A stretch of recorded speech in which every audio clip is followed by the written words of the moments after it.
बिस्मिल्लाहिर्रहमानिर्रहीम। अस्सलाम वालेकुम। मैं हूं रज़ा मेकन, आप देख रहे हैं IR के न्यूज़। आइए जानते हैं कुछ आज की अहम अपडेट्स इमरान रियाज खान से। जो एहतजाज अब होने जा रहा है उस हवाले से एक मत अमली सामने आना शुरू हो गई है। हुकूमत की जानिब से रोकने की कोशिश की जाएगी, उन्होंने मीटिंग्स वगैरह भी की हैं, लेकिन पाकिस्तान तहरीक इंसाफ रुकने के लिए आमादा नहीं है। कल के दिन में जो कुछ भी पूरे पंजाब में हुआ वो अपनी मिसाल आप है, और पॉलिटिकल पार्टीज़ जो हैं वो इतनी तगड़ी कभी भी नहीं थी जितनी पाकिस्तान तहरीक इंसाफ को सपोर्ट मिल गई पब्लिक की। और ये हादसाती तौर पे नहीं हुआ, इसमें तहरीक इंसाफ ने बड़ी मार खाई है। अपने मौक़िफ़ के ऊपर बड़े लंबे अरसे तक वो डट कर खड़े रहे हैं। उन्होंने बहुत दफ़ा डील को और पेशकश को ठुकराया है, तो वो अपने उसूलों पे खड़े हुए, इसलिए उनको इज़्ज़त मिल गई है। जब नवाज शरीफ साहब एक दौर में उसूलों पर खड़े होने की बात करते थे तो उन्हें भी इज़्ज़त मिलती थी, लेकिन मियाँ साहब ने हर दफ़ा डील कर ली, और हर मरतबा डील करने के बाद मियाँ साहब अब बदमज़ा होते हैं। वो ये कहते हैं लोग मेरे लिए क्यों नहीं निकलते। मियाँ साहब ने अपने मुँह से कह दिया कि भेड़ बकरियों की तरह इमरान खान के पीछे ना चलें, लोगों को ये कह दिया। तो लोग तो बाशऊर है मियाँ साहब। भेड़ बकरियाँ पता कौन थीं? भेड़ें और बकरियाँ वो थीं जिनको आप हाँक कर ले आए थे कौमी असम्बली में थोड़े दिन पहले, जो लोग मुसव्वदा पढ़े बगैर आईनी तरमीम पे वोट डालने जा रहे थे। भेड़ें और बकरियां तो ऐसी होती हैं कि जिन्हें ये पता ही नहीं है कि तरमीम क्या होने जा रही है, आईने पाकिस्तान में क्या तब्दीली हो रही है। बस उन्हें कह दिया गया, हाँक कर उन्हें पहुंचा दिया गया। बेचारे अपनी मर्जी से बाथरूम भी नहीं जा सकते। एक के घर में कोई बीमार है तो वो बीमार को देखने नहीं जा सकता। इतना सा भी ट्रस्ट उनके ऊपर नहीं किया जा रहा था। ये होती है भेड़ और बकरी। और मामला ये है कि वो अपने मुंह से कहते हैं कि हमें तो पता ही कुछ नहीं था।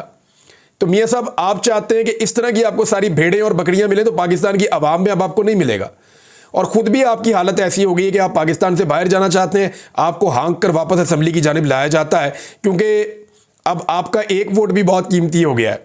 अगर आपका एक वोट भी बाहर चला जाता है, मियाँ साहब को ये कहा गया, मियाँ साहब अगर आप बाहर चले गए और आपका एक वोट ना पड़ा तो PMLN के अंदर बददिली फैल जाएगी, और PMLN ये कहेगी कि ये कैसी तरमीम है जिस पर नवाज शरीफ वोट नहीं डालना चाहता, तो हम फिर ऐसी तरमीम पे वोट क्यों डालें। तो वोट मजीद कम हो सकते हैं, बददिली फैलेगी, लिहाजा आप यहाँ पे रुकें, पहले ही वोट पूरे नहीं हो रहे। बहरहाल मियाँ साहब रुक तो गए। अब इमरान खान साहब का स्टेटमेंट, मैंने आपसे कहा था कि उनका जो पैगाम है मैं आपको पढ़ के सुना देता हूँ। इमरान खान ने कहा कि मैंने तारीख में काजी फ़ायद ईसा जैसा मुतनाज़े और बदतरीन चीफ जस्टिस नहीं देखा। एक्सटेंशन माफिया गैंग ऑफ 3 का हिस्सा है। काजी ने अपनी ज़ाती मफाद और एक्सटेंशन के लिए आईने पाकिस्तान, सुप्रीम कोर्ट, जमहूरियत और इखलाकियात का जनाजा निकाल दिया है। काजी ने लंदन प्लान पर अमल दरामद को यकीनी बनाया है और भरपूर कोशिश की है कि लंदन प्लान के मुताबिक तहरीक इंसाफ मुकम्मल तौर पर क्रश यानी तबाह हो जाए। नवाज शरीफ ने तमाम केसेस उनके माफ़ हों और मैं जेल में ही रहूँ। लंदन प्लान के मुताबिक काजी ने तहरीक इंसाफ को क्रश होने दिया और बिल्कुल इसी तरह खामोश रहा जैसे मगरबी ताकतें इसराइल को अहले फ़लस्तीन को क्रश करने की खुली छूट देकर खुद खामोश हो जाती हैं। अपनी तरफ से तहरीक इंसाफ को मुकम्मल क्रश करने के लिए पहले सिकंदर सुल्तान राजा को इस्तेमाल किया गया और फिर काजी फ़ायद ईसा ने अपना किरदार अदा किया। कमिश्नर रावलपिंडी ने इन दोनों की मिली भगत से पर्दा उठाया और सारी साजिश को बेनकाब कर दिया। कमिश्नर रावलपिंडी का हर इल्ज़ाम दुरुस्त साबित हुआ है। काजी और सिकंदर सुल्तान राजा ने मिलकर ऐसा माहौल बनाया कि तहरीक इंसाफ को मैदान में रहने का मौका ही ना मिल सके। इंट्रा पार्टी इलेक्शन के नाम पर तहरीक इंसाफ से इसका इंतखाबी निशान छीन लिया गया। किसी भी सियासी जमात से अगर इंतखाबी निशान वापस ले लिया जाए तो इस जमात को कलअदम ही तस्वुर किया जा सकता है, क्योंकि इसके वोटर्स को अपना वोट कास्ट करने के लिए बैलेट पेपर पर निशान ही नहीं मिलता। कमिश्नर के इल्ज़ामात के मुताबिक पहले सिकंदर सुल्तान राजा ने अपनी बदनीयती जाहिर करते हुए हमसे इंतखाबी निशान छीना, और फिर काजी ने 12 जनवरी को सिकंदर सुल्तान राजा के फैसले को तहफ़्फ़ुज़ देते हुए आखिरी कील ठोंका। जब तक उनको यकीन नहीं हुआ कि तहरीक इंसाफ मुकम्मल तौर पे ख़त्म हो गई है, उन्होंने इलेक्शन की तारीख का ऐलान नहीं किया। 8 फरवरी के इलेक्शन के मौका पर उन्हें यह गुमान था कि अब तहरीक इंसाफ कभी भी जीत नहीं पाएगी, क्योंकि ज़ाहिरी तौर पर अपना इंतखाबी निशान ना होने की वजह से जमात मैदान में मौजूद ही नहीं थी। लेकिन अवाम ने इनकी तमाम तर मनसूबाबंदी को नाकाम बना दिया और 8 फरवरी को एक इनकलाब आ गया। इस वक्त काजी 8 फरवरी के मैंडेट चोरी को तहफ़्फ़ुज़ देने के लिए मुकम्मल डिटाई के साथ कभी इलेक्शन ट्रिब्यूनल सुल्तान राजा की मर्जी से लगाने का फैसला देता है, कभी सारे कवायद व ज़वाबित को रद्द करके गैर कानूनी बेंच तश्कील देते हुए हॉर्स ट्रेडिंग चाहते हैं। लेकिन हम उसका रास्ता रोकेंगे, क्योंकि ये अवाम को गुलाम बनाने की साजिश है।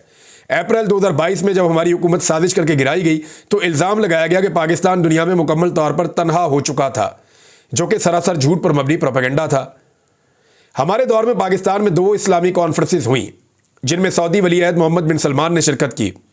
इस नौयत की कॉन्फ्रेंसेस पाकिस्तान में 17 साल के बाद मुनक्किद हुई। इन कॉन्फ्रेंसेज में चीन के वज़ीर ख़ारजा ने ख़ुसूसी तौर पर शिरकत की। अगर सऊदी वली अहद इज़्ज़त माब जनाब मोहम्मद बिन सलमान के हमारी हुकूमत के साथ ताल्लुकात बेहतरीन ना होते तो इन कॉन्फ्रेंसेज का इनकाद नामुमकिन था। ये सारा झूठा प्रोपेगेंडा जनरल बाजवा ने फैलाया था।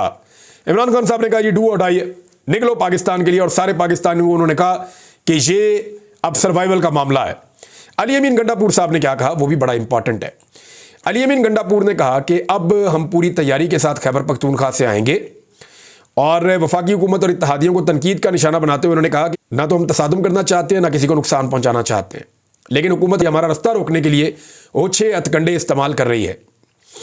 अली अमीन गंडापुर ने कहा कि सूबे के चारों रीजन से ताल्लुक़ रखने वाले पाकिस्तान तहरीक इंसाफ के अरकान असम्बली और दीगर पार्टी कायदीन ने अलग अलग उनसे मुलाकातें की और 4 अक्टूबर को इस्लामाबाद में पुरअमन एहतजाज के इंतजामात पर तैयारियों पर तफसीली तौर पर मुशावरत की गई और ज़्यादा से ज़्यादा लोगों की शिरकत यकीनी बनाने के लिए हिकमत अमली को अमली शक्ल दी गई। अब एक तरफ तो अली अमीन गंडापुर साहब आ रहे हैं, उन्होंने कहा जी पहले हमारी कुछ मनसूबाबंदी नाकस थी, इसलिए हमें रस्ते में से वापसी का फैसला लेना पड़ा।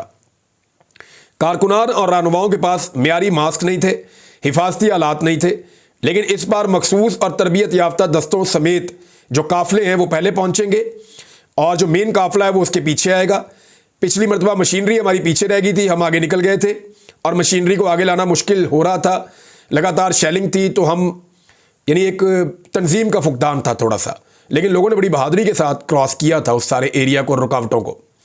तो गंडापुर साहब कह रहे हैं जी इस दफ़ा हम प्रॉपर तैयारी के साथ आएंगे, पहले आगे मशीनरी को और काफ़िलों को भेजेंगे, उन लोगों को जिनको ये सारे रास्ते खोलने आते हैं, नौजवानों को, और उसके बाद पीछे जो मेन काफ़िला है वो जाएगा, उसकी क़यादत अली अमीन गंडापुर साहब खुद करेंगे। ये है जनाब सूरत हाल। इसमें डॉक्टर आरिफ अलवी साहब ने भी स्टेटमेंट दिया, उन्होंने अवाम से पुरअमन एहतजाज के लिए अपील की है। उन्होंने कहा जी हमारा हक है और पाकिस्तान तहरीक इंसाफ का रिकॉर्ड है कि जी वो पुरअमन एहतजाज करती है, लिहाजा पुरअमन तरीके से एहतजाज करें, लेकिन पुलिस जब मारती है, तशद्दुद करती है, जुल्म करती है, तो फिर लोग मुकाबला करते हैं, तो हुकूमत को तशद्दुद से तो गुरेज करना चाहिए, ये तो उसूल है। लेकिन दूसरी जानिब हुकूमत जो कर रही है वो भी सबके सामने है। एक और चीज़ बड़ी ज़बरदस्त है, हुकूमत जो भी करती है ना, इनको उल्टा ही पड़ जाता है, ये जो गड़ा खोदते हैं उसमें खुद ही गिर जाते हैं।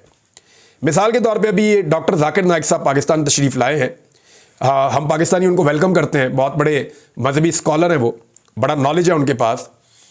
लेकिन मामला ये है कि डॉक्टर जाकिर नाइक साहब को जब लाया गया तो इस बात के ऊपर बहुत सारे लोगों ने कहा कि शायद उन्हें इस वक्त डाइवर्जन के लिए लाया जा रहा है।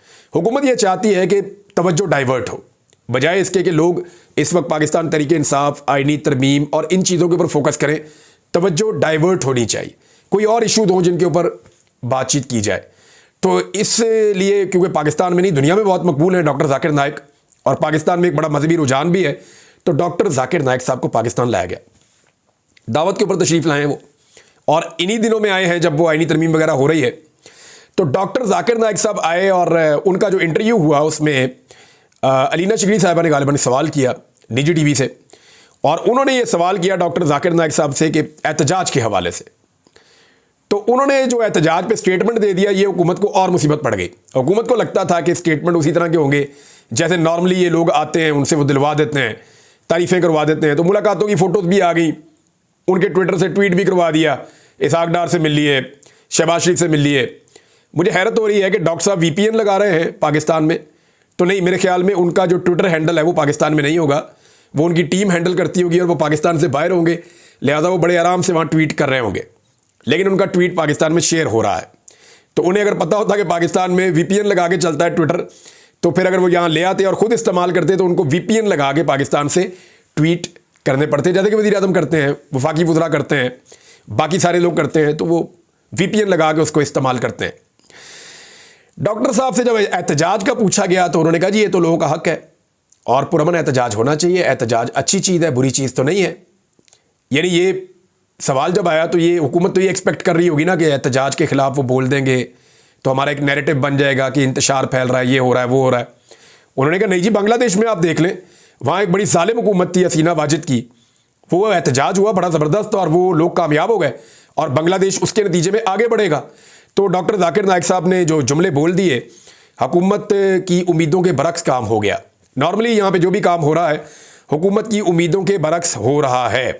अब नाज़रीन, दो चीज़ें जाते जाते बताऊँ, एक तो चूरन बेचा जा रहा है कि महंगाई कम हो गई है। आप सारे लोग मुझे इस कमेंट के अंदर करके आप मुझे बताएं इसी प्रोग्राम के नीचे, वीलॉग के नीचे, कि क्या वाकई में महंगाई कम हो गई है? आपने अपने घर के अंदर आने वाली चीज़ों में या उनकी कीमतों में कोई कमी देखी है? फिर मैं आपको बताऊंगा महंगाई कम हुई है या नहीं हुई है, या ये आदाद शुमार का कोई एक अजीबोगरीब खेल आपके साथ खेला जा रहा है। दूसरा, पाकिस्तान के वजीर दिफा की ज़हनी हालत देखें कि वो इमरान खान की तस्वीर शेयर करके इसराइल को जुगते लगा रहा है कि जी आयरन डूम की जगह ये आयरन ड्रम, और पता नहीं आप ये पहन लें तो इससे सीख लें। तो ये क्या चल रहा है? ये मुझे नहीं लगता कि पाकिस्तान की फ़ौज इस तरह का वज़ीर दिफा डिज़र्व करती है। ये पाकिस्तान की फ़ौज को भी सोचना चाहिए कि उनका वज़ीर दिफा कैसा है, और ये हुकूमत फ़ौज को क्या समझती है कि इस तरह का जोकर या इस तरह की जुगते मारने वाला बंदा जो है वो, उनको, मैं अपने अल्फाज के लिए मैं माफ़ी चाहता हूँ, मादरत चाहता हूँ, लेकिन देखिए ये काम तो उन्होंने ऐसा ही किया है ना, एक जुगते मारी है उन्होंने वो, और जुगते ही मार रहे हैं लगातार वो। तो क्या हमारी मिलिट्री जो है दुनिया की बेहतरीन फ़ौजों में से एक, वो डिज़र्व करती है ऐसा वज़ीर दिफा? पता नहीं। तो नाजरीन, ये थी आज की अहम अपडेट्स। इसी के साथ अपने मेजबान रज़ा मेकिन को इजाजत दीजिए। अल्लाह हाफिज। पाकिस्तान जिंदाबाद।